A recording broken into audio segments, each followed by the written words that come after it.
ওমা হ্যাঁ আজকে কি রান্না করছো? মাছের ঝোল। মাছের ঝোল, এটা কি পেঁপে আলু দিয়ে মাছের ঝোল। মাছ ভেজে নিচ্ছ সব? হ্যাঁ। আচ্ছা, আমি পেটি মাছ খাবো কিন্তু, এটাকে পেটি মাছ। হ্যাঁ, চিংড়ি মাছ দিয়ে চাল কুমড়ো। চিংড়ি মাছে কি করবে? চাল কুমড়ো। চাল কুমড়ো কোথায় এটা? আরে সাটা বন্ধুরা, এই সাইজের চাল কুমড়ো দিয়ে আজকে এই চিংড়ি মাছটা হবে তোমার? হ্যাঁ। বাহ বাহ বাহ বাহ। তোমার তাহলে তাতে রান্না করো নাকি? আর কিছু হবে? ডাল হবে না? হ্যাঁ, ডাল একটু হবে। ডাল হবে, আচ্ছা ঠিক আছে, তাহলে রান্না করতে আমি স্নানটা করে আসি নাকি? হ্যাঁ। তাই বন্ধুরা স্নানটা করে আসছি। এই চাল কুমড়ো দিয়ে হবে চিংড়ি মাছ, আর মাছ থেকে ভাজা হচ্ছে, আমি পেঁপে মাছ খাবো, এই জন্য আলাদা করে রাখা আছে। আর এখানে এই যে পেঁপে আলু দিয়ে মাছের তরকারি। মা তাড়াতাড়ি করো, হ্যাঁ যাই আমি।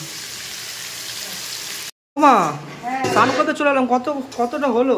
এই তো হয়ে গেছে। এটা ওই যে ওই চিংড়ি মাছ দিয়ে ওই চাল কুমড়ো মাছের তরকারি হয়ে গেছে? হ্যাঁ, মাছের তরকারি হয়ে গেছে। কোথায় গো এইটা? হ্যাঁ।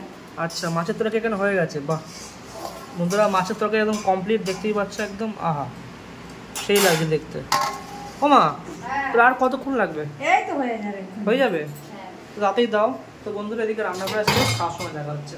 বন্ধুরা বসে বললাম খেতে, দেখতেই পাচ্ছ এখানে এই চিংড়ি মাছ দিয়ে আর চাল কুমড়ো হয়েছে, আর এখানে ওই যে দেখালাম মাছের তরকারি একদম পেঁপে দিয়ে। যাই হোক, প্রথমে একটু এই যে চাল কুমড়ো আছে, ও সেই গরম, চাল কুমড়ো দিয়ে একটু খাওয়া যাক।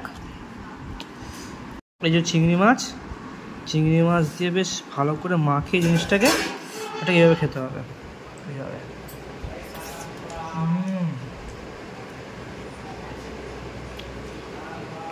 সেই হয়েছে,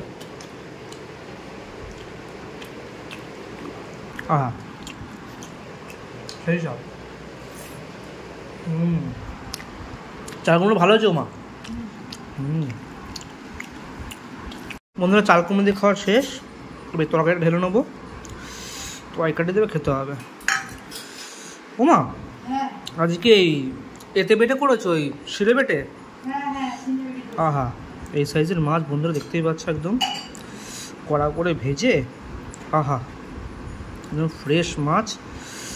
এরকম নিয়ে জিনিসটাকে ভাতের সাথে মাখিয়ে নিয়ে, ওহো এরকম নিয়ে,